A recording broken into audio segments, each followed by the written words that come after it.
कि सी-टेट जुलाई 2023 अपियरिंग वाले को इस शिक्षक बहाली बीपीएससी में फॉर्म भरने का मौका दिया जाए। ये लोग नौकरी नहीं मांग रहे हैं कि हमको ज्वाइनिंग लेटर दे दीजिए, ये लोग सिर्फ इतना मांग रहे हैं सी-टेट जुलाई वाले कि आप फॉर्म भरने का इनको एक मौका दीजिए। हम लोग लोकतांत्रिक तरीके से सरकार से मांग कर रहे हैं। अगर सरकार नहीं सुनेगी तो हम लोग लोकतांत्रिक ढंग से सड़क पे आंदोलन करने पे भी विचार करेंगे। अभी हम लोग हाथ जोड़कर विनती कर रहे हैं, सचिवालय जाकर विनती कर रहे हैं रोज। अगर सरकार नहीं सुनती है तो फिर हम लोग सड़क पे उतरने के लिए मजबूर हो जाएंगे। क्योंकि तेजस्वी यादव जी आप युवाओं की बात करके सरकार में आए हैं, नीतीश कुमार जी आप महिलाओं की बात करते हैं, युवाओं की बात करते हैं, तो आज महिलाएं, बिहार की बेटियां सड़क पे हैं, इतनी कड़ी धूप में खड़ी हैं, तो उनके साथ आप न्याय कीजिए और सी-टेट जुलाई 2023 वाले को अपियरिंग में फॉर्म भरने का मौका दीजिए। हम आंदोलन करना नहीं चाहते, हमें आंदोलन का कोई शौक नहीं है। सरकार से हम हाथ जोड़कर विनती कर रहे हैं कि आप इन लोगों की बातों को मान लीजिए और सी-टेट जुलाई 2023 वाले को अपियरिंग में फॉर्म भरने का मौका दीजिए। 6 to 8 की वैकेंसी नहीं निकाला है और इसमें हजारों अभ्यर्थी ऐसे हैं, सैकड़ों अभ्यर्थी होंगे, हजारों होंगे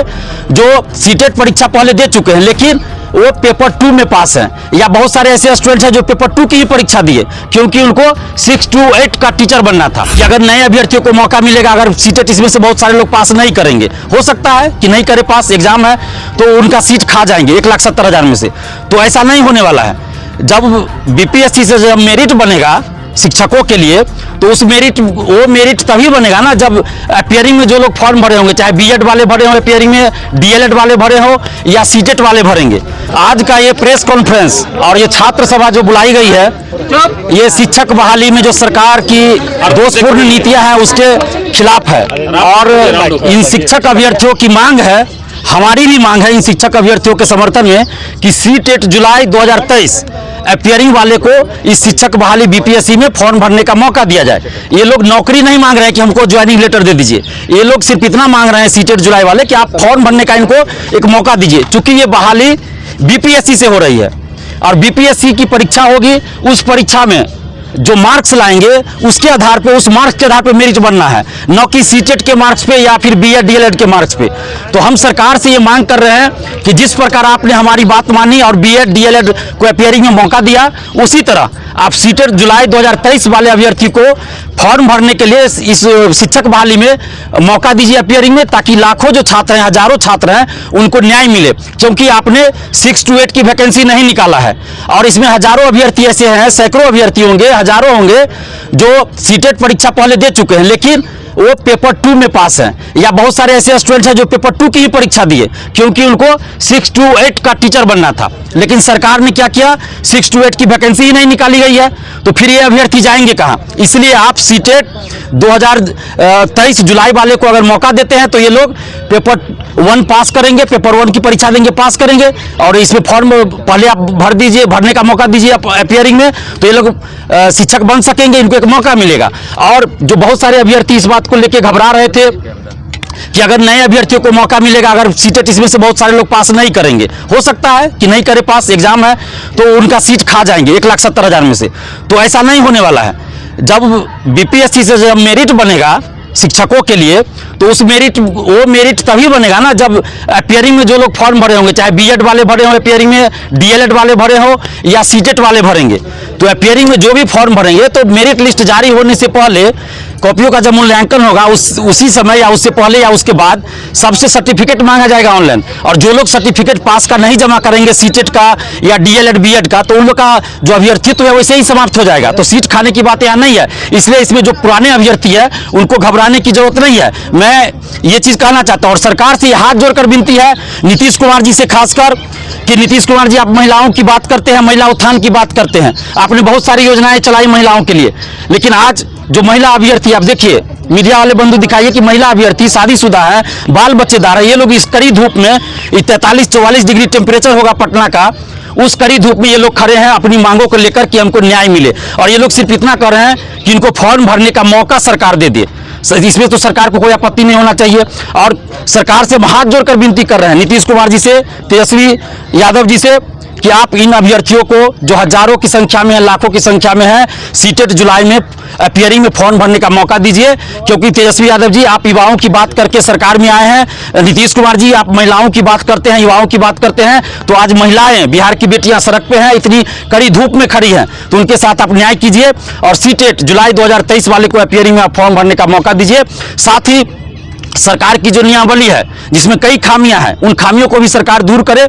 जैसे नियोजित शिक्षक को उन्होंने कह दिया कि हम एग्जाम लेंगे, 6 to 8 की आपने वैकेंसी नहीं निकाला तो फिर आप 6 to 8 में प्रमोशन कहां से कीजिएगा। ये सारी बातें हैं। सब्जेक्ट कॉम्बिनेशन लेकर बातें हैं। बहुत सारे सब्जेक्ट है, जैसे म्यूजिक है, कुछ और सब्जेक्ट है जिनकी वैकेंसी नहीं आई है। तो इन सभी चीजों पे सरकार को गौर करना चाहिए और नियमावली में एक बार संशोधन करना चाहिए और सभी अभ्यर्थियों से बात करके एक बीच का रास्ता निकाल के, ताकि किसी भी अभ्यर्थियों को ये न लगे कि उनके साथ अन्याय हुआ। आप शिक्षक बहाली कर रहे हैं, आप जो है कोई सड़क छाप या गुंडों की बहाली नहीं कर रहे हैं कि जैसे तैसे आप ला दिए नियमावली। और अभी अपर शिक्षा सचिव का तबादला हुआ है तो क्या दिखा रहा है? या तो वो शिक्षा सचिव सही से काम नहीं कर रहे थे या सही से काम कर रहे थे तो आपने हटा दिया, दो ही बात होगी। तो इस तरह से कैसे चलेगा व्यवस्था?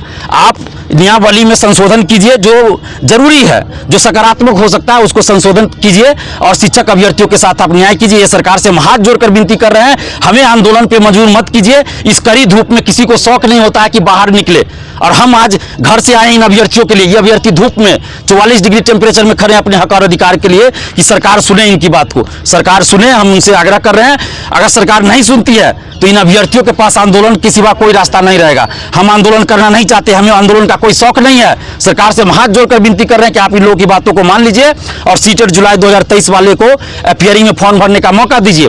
साथ ही 6 to 8 की वैकेंसी आपने क्यों नहीं निकाला, क्या इसमें है नहीं, स्पष्ट कीजिए। सब्जेक्ट कॉम्बिनेशन को लेकर आप स्पष्ट दिशा निर्देश दीजिए। बहुत सारी चीजें हैं, जैसे EWS का सर्टिफिकेट को लेकर मेरे पास फोन आ रहा है, उस पर आप स्पष्ट कीजिए क्या चल रहा है, नहीं चल रहा है, सब्जेक्ट कॉम्बिनेशन। तो इस तरह से सीटें खाली रह जाएगी। अगर सरकार की मंशा है कि 1,70,000 सीट हम भरे तो सरकार सीटेट जुलाई वाले को मौका देना पड़ेगा, नहीं तो सीट खाली रह जाएगी।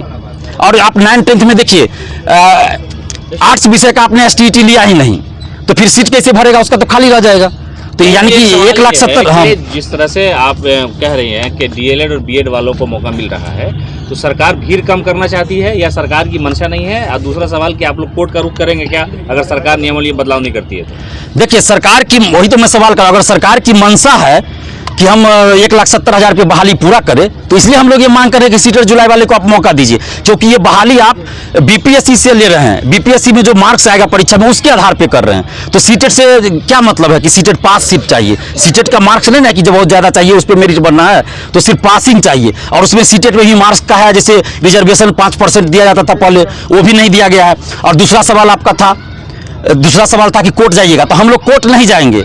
हम लोग लोकतांत्रिक तरीके से सरकार से मांग कर रहे हैं। अगर सरकार नहीं सुनेगी तो हम लोग लोकतांत्रिक ढंग से सड़क पे आंदोलन करने पे भी विचार करेंगे। अभी हम लोग हाथ जोड़कर विनती कर रहे हैं, सचिवालय जाकर विनती कर रहे हैं रोज। अगर सरकार नहीं सुनती है तो फिर हम लोग सड़क पे उतरने के लिए मजबूर हो जाएंगे। चलिए, थैंक यू। अभ्यर्थियों का भी आप लोग ले लीजिए, महिला अभ्यर्थियों को खास के ठंडा में आप लोग, और आप लोग भी रहिए साथ में।